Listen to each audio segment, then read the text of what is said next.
शैलजा जी अपने उस संघर्ष के बारे में बात कर रही होंगी जो उनको विद इन पार्टी करना पड़ रहा है। प्रभारी एक पत्र लिखता है और कार्यकर्ताओं को इस बात के लिए चेताता है कि वो शैलजा जी के प्रोग्राम में जाके अपनी एनर्जी वेस्ट ना करें। कांग्रेस पार्टी के हालात इस वक्त इस तरह के बने हुए हैं कि नेताओं की दाल जुतियों में बट रही है, आपस में जुतम पैजार है। जमीनी सच्चाई ये है कि कांग्रेस का राजनीतिक अस्तित्व है वो लगभग मृत प्राय हो चुका है।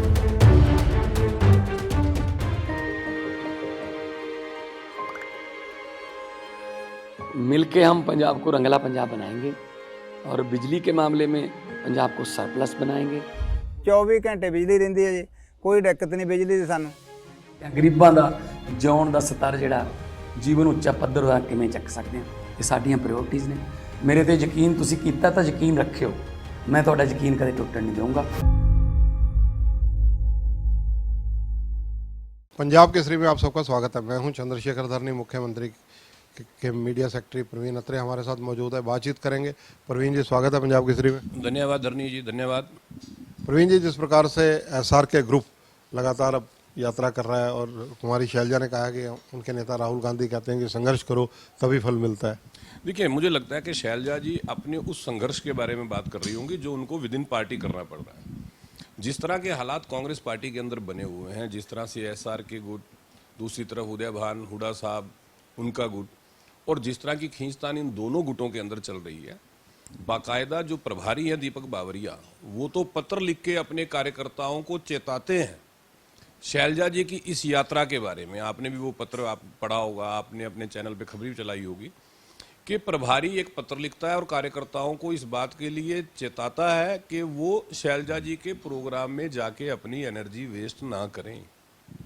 तो इन सब चीज़ों के लिए जो संघर्ष शैलजा जी को करना पड़ रहा है, शैलजा जी उस संघर्ष की बात कर रही हैं और स्वाभाविक है, क्योंकि कांग्रेस पार्टी के हालात इस वक्त इस तरह के बने हुए हैं कि नेताओं की दाल जुतियों में बट रही है, आपस में जुतम पैजार है, स्वयं को एक दूसरे से बड़ा दिखाने की कोशिश है। धरातल पे पूरी तरह से साफ है। जमीनी सच्चाई ये है कि कांग्रेस का राजनीतिक अस्तित्व है वो लगभग मृत प्राय हो चुका है। तो ऐसे में जिस तरह का संघर्ष और जिस तरह के हालात 2024 के चुनाव में, मुझे लगता है कि हरियाणा से कांग्रेस खत्म हो जाएगी। भूपिंदर सिंह हुड्डा से ईडी पूछताछ करती है, काफी लंबी पूछताछ हुई।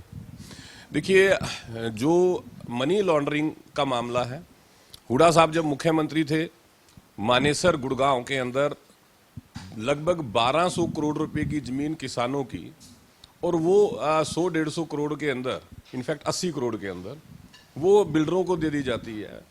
तो 1200 करोड़ रुपए का मामला है मनी लॉन्ड्रिंग का, जिसके ऊपर हुडा साहब से ईडी ने पूछताछ की है। स्वाभाविक है, कानून अपना काम कर रहा है, एजेंसीज अपना काम कर रही हैं। जो भी व्यक्ति किसी भी तरह के भ्रष्टाचार में संलिप्त होगा, चाहे वो कितना बड़ा नेता क्यों ना हो, कितना बड़ा उद्योगपति क्यों ना, कोई भी, तो सर कानून उसके ऊपर अपना काम करेगा। और वही काम हुडा साहब के साथ जो ईडी ने सवाल पूछे हैं, उसी में ये काम चल रहा है, एजेंसीज अपना काम कर रही हैं। हुड्डा साहब और उनके समर्थकों का कहना है कि ये राजनीतिक प्रताड़ना है। देखिए, जो एफआईआर लॉन्च हुई थी वो स्थानीय गांव के सरपंच की शिकायत थी, नंबर 1।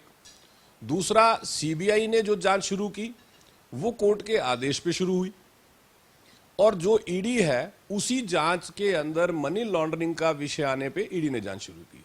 तो इसमें सरकार का क्या लेना देना है? इसमें राजनीतिक द्वेष का क्या लेना देना है? भी भ्रष्टाचार आप करो, किसानों की जमीन सीएलयू के नाम पे आप लूटो, वो जमीन बिल्डरों को आप रिलीज करो, और 1200 करोड़ रुपए की मनी लॉन्ड्रिंग ये आप करो, और आप चाहते हो कि कानून आपसे सवाल भी ना पूछे। ईडी बुलाती है अरविंद केजरीवाल को, केजरीवाल जा नहीं रहे, ये कहीं ना कहीं ईडी का कहा जाए अपमान नहीं?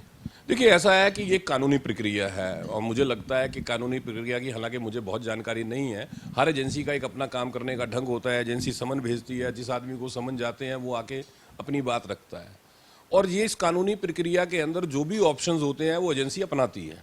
4 समन ईडी ने भेज दिए हैं, लेकिन अरविंद केजरीवाल 4 समन के बाद भी नहीं पहुंचे, तो अगली कानूनी प्रक्रिया क्या होगी वो स्वाभाविक ईडी अपनाएगी, और वो जब प्रक्रिया अपनाई जाएगी तो अपने सामने वो जानकारी भी आएगी। तो इसके ऊपर बहुत ज्यादा कहने की स्थिति में मैं नहीं हूँ। पूर्व कांग्रेस के प्रदेशाध्यक्ष अशोक तंवर, ऐसे संकेत मिल रहे हैं कि 20 जनवरी को यानी शनिवार को सुबह 11 बजे दिल्ली में भाजपा ज्वाइन करने जा रहे हैं। देखिए, अशोक तंवर एक सुलझे हुए समझदार नेता है, और अगर वो भारतीय जनता पार्टी ज्वाइन करते हैं तो उनका स्वागत है।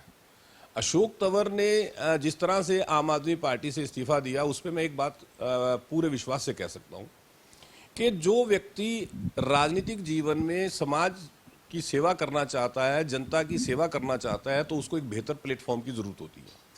और आम आदमी पार्टी किसी भी दृष्टि से एक बेहतर प्लेटफॉर्म नहीं है, क्योंकि जो पार्टी ऊपर से नीचे तक भ्रष्टाचार में लिप्त हो, जिस पार्टी का सुप्रीमो भ्रष्टाचार के आरोपों में घिरा हो, अभी आपने पहले भी जैसे जिक्र किया कि 4-4 समन ईडी जिसको भेज चुकी हो, जिसकी सरकार के मंत्री भ्रष्टाचार के आरोपों में जेल में हो और जिनको कोर्ट जमानत के काबिल भी ना समझ रही हो, तो स्वाभाविक है कि ऐसे राजनीतिक दल में रह के मुझे नहीं लगता अशोक तंवर जनता की सेवा कर पाते। तो उन्होंने जो निर्णय लिया है, मेरा मानना है यही सोच के लिया होगा कि एक बेहतर प्लेटफॉर्म पे जाएं, जहां पे जाके वो जनता की सेवा करें। देश के प्रधानमंत्री नरेंद्र मोदी ने हरियाणा के मुख्यमंत्री की खुलकर तारीफ की है। देखिए, माननीय मनोहर लाल जी की कार्यशैली की तारीफ माननीय प्रधानमंत्री अक्सर करते हैं। जब भी कोई विषय ऐसा आता है कि हरियाणा सरकार की योजनाओं से संबंधित जब कोई जिक्र चलता है, तो माननीय प्रधानमंत्री सार्वजनिक मंच से मुख्यमंत्री मनोहर लाल की तारीफ करते हैं। गृह मंत्री भी सार्वजनिक मंच से मुख्यमंत्री मनोहर लाल की तारीफ कर चुके हैं।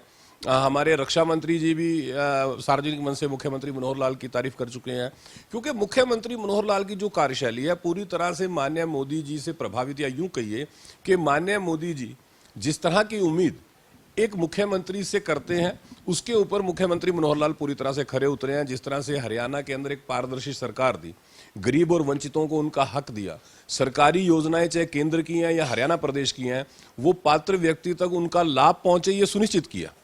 पंक्ति में खड़े अंतिम व्यक्ति को विकास का लाभ मिले, ये सुनिश्चित किया।